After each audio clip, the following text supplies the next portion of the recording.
My question has to do with what you mentioned earlier about how companies have to reinvest a certain amount of cash in their business every year just to stay in place.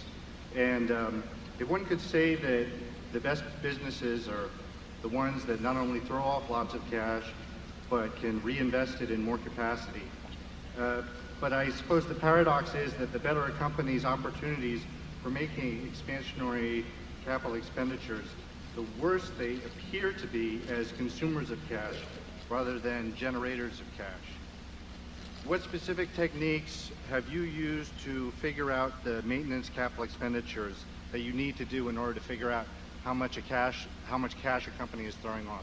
What techniques have you used on Gillette or other companies that you've studied? Well, if you look at a company such as Gillette or Coke, you won't find great differences between their depreciation. Forget about amortization for the moment, but depreciation and sort of the required capital expenditures.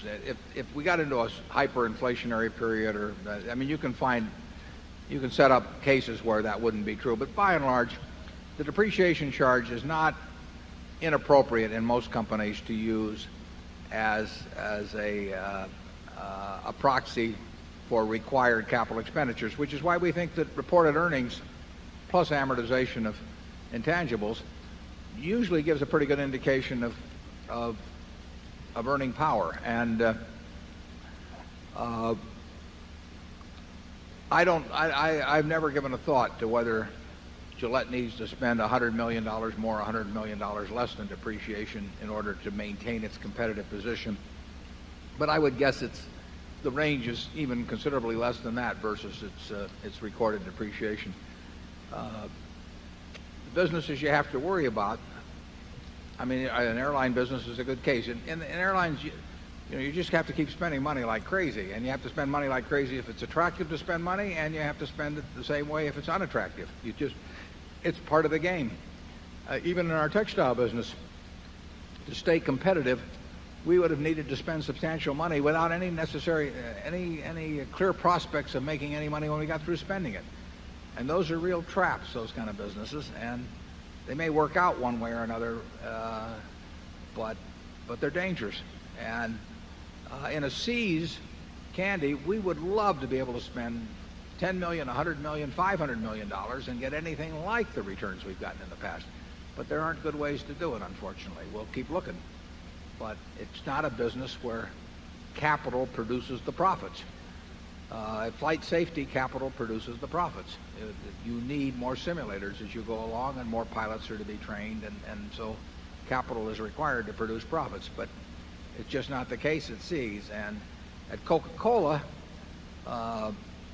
particularly when new markets come along, the Chinas of the world or East Germany or something of the sort, the Coca-Cola company itself would frequently make the investments needed to build up the bottling infrastructure to rapidly capitalize on those markets, the old Soviet Union.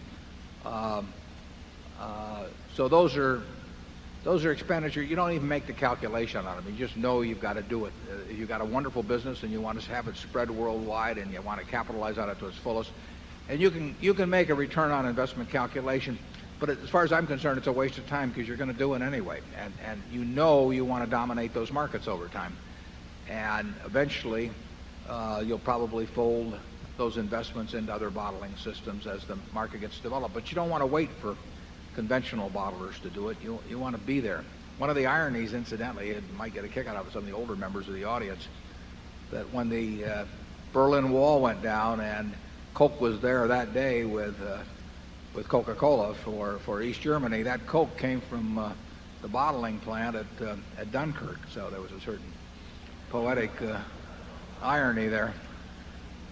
Charlie, do you have anything on that? I've heard Warren say since very early in his life that the difference between a good business and a bad business is usually that a good business just throws up one easy decision after another, whereas the bad business gives you a horrible choice where the decision is hard to make. And is this really going to work?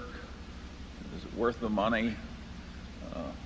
If you want a system for determining which is a good business and which is a bad business.